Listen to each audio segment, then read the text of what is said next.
예, 안녕하세요. 이번에 미국 선거가 아주 기묘하죠. 상원은 민주당이 그대로 지켰고 하원은 공화당이 가져가긴 했는데, 그런데 사실은 이제 그동안 얘기됐던, 또 저도 그걸 믿었는데, 이 공화당이 대승할 거다. 이거에 비하면은 공화당 참패예요. 그 기준점을 거기다 둔다면. 그리고 또한 보통 중간 선거에서 많이 이기거든요, 야당이. 그것에 기준점을 둬도 공화당이 뭐 상당한 패배입니다. 성과가 시원치 않은 거예요. 자, 이거 어떻게 해석할 거냐. 사실은 이제 이 안에는 무슨 문제가 들어있냐면은 글로벌리스트의 지정학과 글로벌리스트의 정치 철학 혹은 그런 문제가 이 안에 같이 묻어 있습니다. 그리고 글로벌리스트의 본가는 빅머니죠. 빅머니가 본가인데 오늘 그 같은 얘기를 엮어서 한번 조명해 보도록 하겠습니다. 먼저 저도 이제 트럼프 상당히 좋아하고, 그러니까 반중을 깃발을 들었다. 그 다음에 북한을 되도 않는 육자회담인가 뭔가 하는 외교관 노름에서 끄집어내 가지고 미국과 다이다이 양자로 물꼬를 잡았다. 그리고 이제 특히 중요한 것은 나중에 사이가 틀어졌지만 니키 헤일리 주 유엔 대사가 굉장히 노력을 해서 북한에 대한 포괄적 제약을 2017년 말에 거는데 성공했습니다. 이제 그런 흐름에 관해서 트럼프가 확실히 뭔가 치적이 있죠. 확실히 치적이 있는 사람입니다. 그런데 이 공화당에 원래부터 이 고립주의 성향이 있어요. 공화당에. 그러니까 아메리카 퍼스트 노 매터 왓이라고 저는 얘기를 정리하는데, 닥치고 미국이 최고야 뭐 이런 거죠. 미국만 생각하면 돼. 이것이 이제 트럼피스트들, 그러니까 트럼프 지지자들 안에 꽤 깔려 있습니다. 그리고 이것을 이제 악용을 하는 정치인들이 트럼프 진영 안에 곳곳에 이렇게 좀 숨어 있는 편이에요. 한번 직접 보시죠. 이 사람이 이제 머저리 테일러라고, 이 사람이 조지아 아마 하원 의원일 텐데, 아이오와에서 이제 마가 집회에 가서 이제 연설을 하는 거예요. 근데 이렇게 들어보면은, 참 진짜, 좀 문제가 많다. 그런 생각이 듭니다.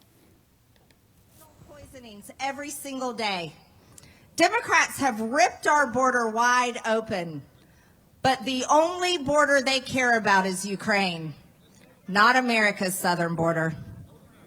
Under Republicans, not another penny will go to Ukraine. Our country comes first. 네.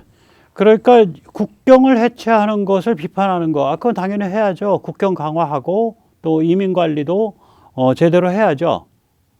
근데 그거랑 연관돼 가지고 우크라이나에 돈 한 푼도 못 보내겠다. 그럼 우크라이나는 돈 얼마나 보내는데 이때까지? 뭐 법안 통과된 건 좀 액수가 되지만 이때까지 쓴 돈 한 400억, 500억 달러예요. 만약에 머저리 테일러가 저 정도 얘기를 하려면 400억, 500억 달러 가지고 저렇게 시비 걸 정도면 2천억, 한 해에 2천억, 3천억 달러씩 3천억 달러 이상씩 20년을 쓴 이라크, 아프간 때는 머저리 테일러는 총 들고 나왔어야 돼. 그러니까 이게 굉장히 뭐라고 할까요? 굉장히 협회한 고립주의적 기풍이 안에 깔려 있고 그걸 악용을 하는 거예요, 정치인들이. 그리고 뭐 트럼프까지 포함해서. 그래서 이 상태로는 이게 지금 책임 있는 어떤 지도력이 되기 힘든데, 제가 그런 느낌을 갖고 있었는데 그걸 이제 오늘 다 이제 제대로 말씀을 드립니다. 그 다음은 또 그런데요. 이게 스티븐 밀러라고 트럼프의 측근 중에 측근입니다. 스티븐 밀러가 운영하고 있는 외곽 조직이 있어요. 이게 또 조직 이름이 좀 희한해요. 청결연대야. 그러니까 사회가 불결하다 이거죠. Citizens for Sanity.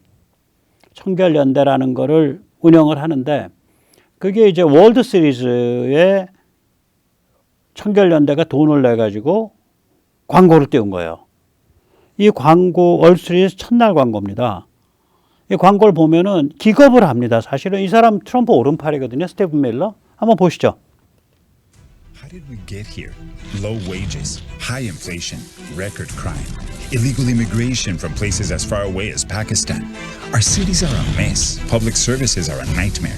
But instead of helping us, Joe Biden has sent $66 billion to Ukraine, weapons worth billions more. And now, Joe Biden says his fight in Ukraine could lead to nuclear Armageddon. World War III. You know what I say? No más. 자, 월드 시리즈에 내는 광고고 트럼프의 오른팔인데, 우크라 지원하지 마라. 그거 왜 세계대전으로 자꾸 번져갈 그런 짓 하냐. 그냥 여기서 발 빼고 그냥 러시아가 우크라 집어먹게 내버려둬. 뭐 이런 얘기예요, 결국은. 그러니까 이게 어떤 지정학적 세계 전략 컨셉이 없는 거죠. 그래서 이 우크라 전쟁에 관해서는 이 마가 중에서도 저 고립주의 마가들하고 극좌파가 입장이 같습니다. 미국 안에서 지금. 미국 손 빼야 된다. 좀 그렇죠. 예. 고립주의 마가하고 극좌가 입장이 같아요. 우리가 그걸 정확하게 그냥 현실을 보셔야 돼. 난 이번에 이거 보면서 그 트럼프도 그렇고 좀 트럼프 주변의 핵심들도 그렇고 그리고 또 그 지지 세력 중에 상당 부분, 그러니까 마가 중에서도 이 고립주의적 성향이 강한 사람들도 그렇고 이거 좀 문제가 있네. 이게 옛날 우리 1953년에 그냥 얼렁뚱땅 한국 6.25 휴전협정 서두르고 그냥 발 빼려고 했던 공화당의 아이젠하워랑 뭐가 다르냐고. 똑같은 거죠. 우리가 그때 강제 휴전 당한 건데. 자, 그런데 이제 그러면 성적표를 한번 보죠. 제가 한 명 한 명은 들여다보지 않아서 잘 모르지만은 일단 그 주지사에서 트럼프가 지지 성명을 낸 사람이 18명인데 그 중에서 8명이 당선이 됐고요. 3명은 지금 아직 표가 완전히 확정되진 않은 상태입니다. 그러니까 최대 11명까지 당선될 수 있는데 한 9명 뭐 이 정도 당선되겠죠. 그 다음에 세니터스인데 이제 그 상원 의원, 이게 옛날 자료일 거예요. 그러니까 옛날이라는 게 뭐 하루 이틀 전 자료일 거예요. 23명 중에 17명 됐는데 아마 이렇게 안 될 겁니다. 지금은 이제 18 많아봐야 그 정도 될 거예요. 그 다음에 이제 사실 저긴 조금 더 늘어날 수 있어요. 이제 하원 142명을 트럼프가 지지 성명을 했는데 127명이 됐어요. 이것만 보면 굉장히 성적 좋네 이렇게 생각할 수 있는데 사실은 그렇지 않죠. 여론조사로 대비해서 보면 참패입니다. 여론조사에선 대승한다고 나왔거든요. 그다음에 중간선거, 역대 중간선거의 그 성적표, 그게 뭐 공화당이 야당이든 민주당이 야당이든 이 성적표 대비해도 사실은 참패입니다.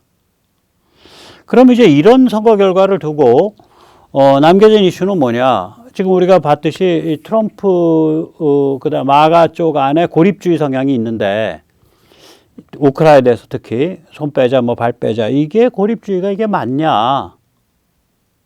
저는 전혀 안 맞는다. 저거 완전히 그걸로 가는 소리다라고 전 보고 있는 거고요. 그다음 노선도 아까 이제 머저리 테일러 같은 사람들은 막 그냥 그 트럼프를 거의 뭐 이렇게 떠받들고 다니는 사람이에요. 근데 실제로 이제 글렌 영킨이나 드산티스 같은 사람들은 트럼프 노선 중에 올바른 것들, 그러니까 반중이라든지 혹은 도덕적 보수주의라든지 이런 거를 탁탁 픽업해서 쓰면서 국경 관리라든지 트럼프랑 뭐 지지해 주면은 감사합니다 하고 이제 인사는 하지만 트럼프를 이렇게 막 띄우는 사람들은 아니에요. 글렌 영킨 아시죠? 버지니아 주지사 된 사람. 예. 트럼프랑 거리를 두는, 거리를 뭐 특별히 뭐 트럼프를 비판한다는 게 아니라 제가 특파입니다라고 신앙 고백을 안 하는 사람이지. 데산티스는 신앙 고백 안 할 정도가 아니라 이제 트럼프랑 많이 의가 좀 상했죠. 트럼프가 거의 협박 비슷한 것도 했어요. 데산티스한테. 너 막 까불지 마. 임마 너가 엑스파일 알고 있어. 임마 그런 소리까지 하니까 그건 좀 그렇더라고. 예. 그래서 이 두 가지의 그런 이슈가 여기 있습니다. 그러니까 이 마가 진영의 고민, 혹은 마가 진영의 그 고민이 앞으로, 그러니까 마가 하나의 노선이라고 한다면, 그 뭐 노선이라는 게 개인을 떠받드는 게 노선이 아니잖아요. 예를 들어서 어떤 그 미국 공화당을 중심으로 한 보수주의 노선, 특히 도덕적 보수주의를 내걸은 노선이다라고 한다면은 이게 어떻게 하면 좀 더 스마트하게 품을 넓힐 수 있을 것이냐라는 이슈가 하나 있고요. 품이 안 넓어진 거거든요. 지역적으로 편중됐다는 얘기예요, 저건. 이번에 승리하지 못한 건. 또 과격하게 표현하면 공화당이 이길 수 있는 선거구에 한해서 트럼프가 자기 사람을 찍어준 그 선거구 성격이 좋은 데를, 그러니까 저렇게 승률이 높았다 이렇게 말할 수 있는 거예요. 특히 하원 같은 경우는. 실제로 이제 워싱턴 포스트 같은 데에 나오는 얘기, 그리고 다른 그 구체적인 증거가 있어요. 뭐냐면은 아주 민감한 지역에서 트럼프를 입에 달고 사는, 그러니까 이제 그 트럼프 신봉자를 후보로 만들기 위해서 민주당에서 요번에 한 200억 정도 돈을 썼어요. 그러니까 한 200억을 좀 넘게 쓴 거죠. 1,800만 달러. 그러니까 공화당 당내 경선에. 주로 광고 같은 걸로 했는데, 광고를 민주당을 공격하면서 트럼프를 띄우는 그런 광고예요. 그래서 굉장히 그 위험한 전술이었다 그러더라고요. 그러니까 민주당 공격하니까 광고가, 그러면서 트럼프 띄우는 광고, 그걸 민주당 그 중앙위원회하고 민주당의 뒤에 큰 손들이 좀 힘을 모아가지고 한 그러니까 1,800만 달러를 썼다라고 지금 고백이 나오고 있거든요. 그래서 이제 이런 거죠. 그러니까 말하자면은 그 표의 확장성의 문제. 이제 글렌 영킨이라든지 드산티스는 그걸 잘 뚫어간 사람이에요. 그 트럼프 노선의 핵심은 딱 챙기되 표의 확장성에 있어서는 그 상당히 신경을 쓴 사람이에요. 그래서 요번에 드산티스가 압도적으로 20% 포인트로인가 이겼을 거예요. 플로리다에서 굉장히 큰 차이로 이겼어요. 자, 여기서 잠시 세뇌 탈출 자유구독료 부탁 말씀 올립니다. 아시다시피 세뇌 탈출은 광고가 잘 붙지 않습니다. 도와주시면 보다 좋은 컨텐츠로 찾아뵙는데 커다란 힘이 되겠습니다. 저는 그래서 이 트럼프를 하나의 현상으로 보자. 즉 하나의 징검다리로 보자. 지금 전체적인 문맥을 좀 보자. 이 말씀을 드리고 싶어요. 지금 상태는 뭐냐면요. 지금 한 5, 6년 전부터 지금 진행되고 있는 건 뭐냐면 글로벌리스트 체제가 파산을 하고 혹은 쇠락을 하고 주권국가 체제로 이행하고 있는 시대입니다. 따라서 여기엔 세 개의 핵심 이슈가 있어요. 인류적 차원에서는 두 개입니다. 하나는 어떤 주권국가냐. 그 다음에 지정학과 세계 전략은 결국 미국이 어떠한 전략을 취하느냐에 의해서 거의 결정이 되는데, 뭐 보다 냉정하게 말하면 미중 사이의 싸움판에서 결정이 되는데, 이 주권국가 체제로 이행하는 시대에 미국의 지정학적 전략, 세계 전략은 뭐냐? 그 두 번째 이슈. 그 다음에 세 번째가 뭐냐면 미국의 어떤 전략이 우리가 식별됐을 때 우리가 힘을 거기 합칠 거냐 말 거냐, 한국에. 그 세 가지 이슈입니다. 세상은 주권국가 체제로 이행하고 있습니다. 그래서 여기서 우크라 전쟁이 중요한 거예요. 이게 우크라 전쟁 안에 위 세 개에 대한 답이 내포되어 있거든요. 어떤 주권국가냐? 개인이라든지 자유라든지 민주주의라든지 공정시장이라든지 이러한 인류 보편의 가치를 섬기는 주권국가, 가치지향 주권국가, 보스다. 그러면 미국의 지정학 세계 전략은 뭐냐? 이번 우크라 전쟁에서 드러난 건 볼리타다. value oriented, 가치지향, local initiative tailored, 현지 이니셔티브 맞춤형 alliance affiliation, 그러니까 동맹 혹은 연계. 지금 우크라 정부나 그 우크라를 지금 이끌어가고 있는 지배 집단의 그 노선이 가치지향성을 가지고 있다고 보는 거고, 그 다음에 우크라 사정에 맞춰서 미국이나 나토는 직접은 안 들어가지만 무지막지한 경제 제재로 러시아를 박살을 내고, 그리고 상당히 실제적인 군사적 도움을 잘 지원을 해주고 있고, 그 다음에 그러니까 정보 감시 정찰 자료를 우크라에게 실시간으로 제공하고 있죠. 그런 방식이죠. 그래서 제가 그거를 볼리타, VOLITAA라고 이름을 붙였죠. 그것이 미국의 지정학 세계 전략으로 보인다. 이제 조디 프리드만은 여기에 이름은 안 붙였는데 이러한 방식에 대해서 이거 겪어보지 못한 방식이어서 중국과 러시아가 급당황하고 있다. 그런 얘기를 쓰고 있어요. 그리고 이 세계 전략에 상당한 도움을 주고 있는 게 이제 기여를 하고 있는 게 우리죠. 우리가 군사 무기를 이제 그 슈퍼 깡패 국가에 맞설 의지가 있는 나라에 가성비 좋게 신속하게 막 공급을 해주니까 앞으로 한 5년쯤 지나면 다 그 동남아시아하고 저기 어디야 유럽이건 간에 엄청 공급돼 있을 거라고 우리께 공급을 해주니까 5년 7년이면 그렇게 공급이 되니까 그 다음에 미국 입장에서는 그렇게 현지가 알아서 슈퍼 깡패 국가들한테 저항 의지를 가지고 맞서면 볼리타 전략을 취할 수 있죠. 계속. 그래서 세 번째 우리가 지금 하고 있는 거예요. 역할을. 그 10만 발 대포 그 뭐 155mm 뭐 10만 발 얘기 나오는데 그거에서 그치는 거 아닙니다. 그거 그렇게 순진하게 들으시면 안 돼요. 거기 이제 그 우리 한국 정부가 내걸은 조건이 뭐냐면 우리께 직접 우크라로 안 간다. 우리는 너희 재고로 들어가는 거고 우크라를 돕던 말던 그건 너희가 너희 재고 안에서 해라예요. 지금 미국이 가지고 있는 문제가 뭐냐면 적정 재고 수준 이하로 떨어져 가고 있거든요. 무기가. 그러니까 대한민국으로부터 자기 재고를 신속하게 메꿀 수 있다면 자기 있는 재고를 다 넘겨줄 수가 있죠. 우크라로. 그러면 또 게임이 또 달라지거든. 지금 그 얘기가 나오고 있는 거예요. 예를 들어서 그렇게 갈 수 있는 게 뭔가 생각을 해보면 하이마스 로켓. 아직 저는 이제 그건 뭐 공개가 된 적이 없어서 확인은 못했지만 틀림없이 그럴 거라고 생각을 해요. 뭐냐면 우리 천무 239에서 미국 로켓을 다 쏠 수 있습니다. 미국 거를. 그렇다면 미국 하이마스에서 우리 천무를 쏠 수 있을 거라고요. 거꾸로. 혹은 간단하게 수정하면 그게 될 거라고요.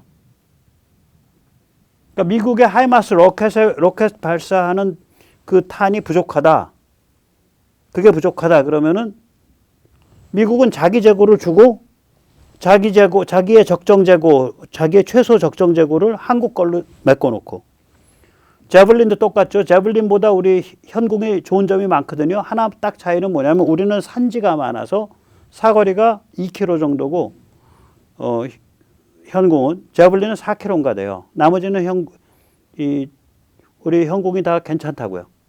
그러면은 뭐 그거야 휴대용 이거니까 제블린 주고 급해지면 자기 적정 재고는 일단 우리 현궁으로 메꿔놓고 신궁은 스팅어 대신 쏠 수 있다고 한다면 스팅어 재고 털고 급하면 우리 신궁으로 메꿔놓고 시간 가지고 스팅어 다시 메꿔주면 우리 거 다시 우리한테 주든지 자기가 다시 어디다 되팔아 주든지 뭐 이런 게임이겠죠. 그래서 우리가 지금 그 제공할 만한 게 그런 식으로 그러니까 우리가 미국 재고를 채워주는 방식으로 제공할 만한 게 한 두세 가지 더 있을 거예요. 그리고 이게 10만 발이 아니라 필요하면 뭐 100만 발도 갈 수 있을 거예요. 그 155mm 포탄은 우리한테 재고만 있다면 생산만 따라갈 수 있으면. 자, 그런데 이제 이 글로벌리스트들의 이제 세계관이 이제 무너진 거거든요. 아까 글로벌리스트 체제가 파산했다. 그럼 글로벌리스트라는 게 언제쯤으로 보냐? 1889년, 90년, 91년이죠. 그때 이제 동구권과 소련이 차례로 붕괴를 하죠. 90년을 전후로. 그때 글로벌리스트 지정학이 나옵니다. 그럼 글로벌리스트 지정학의 그 본질이 뭐냐? 하나의 사랑, 하나의 교만이에요. 그 사랑은 뭐냐면 돈과 시장에 대한 사랑입니다. 이 사랑이 어떻게 나타나냐? 시장의 민주주의다. 돈 맛을 알면 민주주의 된다. 이런 관점이에요. 그래서 러시아가 세계 시장 속에서 에너지와 자원을 교역을 하면 민주화가 된다. 이건 독일에서 직접 한 말이에요. 그 다음에 중국이 세계 시장 속에서 제조업 수출 경제를 하면 저절로 민주화된다. 이런 관점이에요. 이게 돈과 시장에 대한 사랑이죠. 믿음이고. 그 다음에 이제 네오콘 교만은 뭐냐면 좀 말 안 듣는 좀 만만한 것들은 들어가서 쥐어 패고 미국식 현대국가 만들면 그게 세상을 구원하는 길이다. 뭐 이런 거죠. 그래서 하나의 교만, 하나의 사랑. 이것이 글로벌리스트 지정학입니다. 근데 이제 그거는 이제 지정학적 세계관이고 세계 질서에 대한 세계 시스템에 대한 거고 국내에 대해서는 제가 이제 그거는 그렇게 착각을 한 거는 뭐 거기까지는 이해가 가. 국내에 대해서 참 좀 악랄하다라고 보는 게 뭐냐면 해체주의, 좌파 해체주의, 디컨스트럭티비즘을 띄웠단 말이에요. 그 좌파 해체주의를 띄움으로써 주권 국가의 사회의 기강을 해체하려고 했다라고 전 느끼는 거예요. 그래서 좀 악랄하다는 거예요, 저게. 어떻게 사회의 도덕적, 전통적 그런 기강을 해체하려고 그러냐. 모르겠어요. 저희들 입장에서는 유럽이나 미국의 역사를 보면 그 애국주의라는 게 각 국가별 칼라가 강하니까 그걸 해체시켜 버려야겠다라고 생각한지 모르겠어요. 전통국가, 그러니까 주권국가를 그러지 않으면 이 주권국가를 약화시키지 못한다. 그래서 아무튼 해체주의를 띄웠고요. 이것이 한국에도 엄청난 영향을 미쳤죠. 1990년대부터. 예, 해체주의하고 그 다음에 저 친중하고 두 개가 엄청 영향을 미쳐서 친북의 세상이 됐죠. 친중은 친북이니까. 그래서 저는 글로벌리스트 쌍권총이라고 부릅니다. 하나는 저 지정학, 즉 다시 말하자면 돈과 시장에 대한 사랑, 그 다음에 네오콘 교만으로 이루어진 지정학, 그 다음에 또 하나는 저 해체주의. 저 두 개가 글로벌리스트 쌍권총이죠. 그래서 지정학으로 총 쏘고 해체주의로 총 쏘고. 사진은 제가 가끔 이용하는 거죠. 이게 아마 1989년 7월일 겁니다. 아버지 부시의 그 백악관 안보보좌관 스코우크라프트가 등소평을 만나서 저렇게 화기애애하게 이야기를 하고 있죠. 저게 이제 그 10,000명 정도 탱크로 깔아 죽인 한 달 후의 일입니다.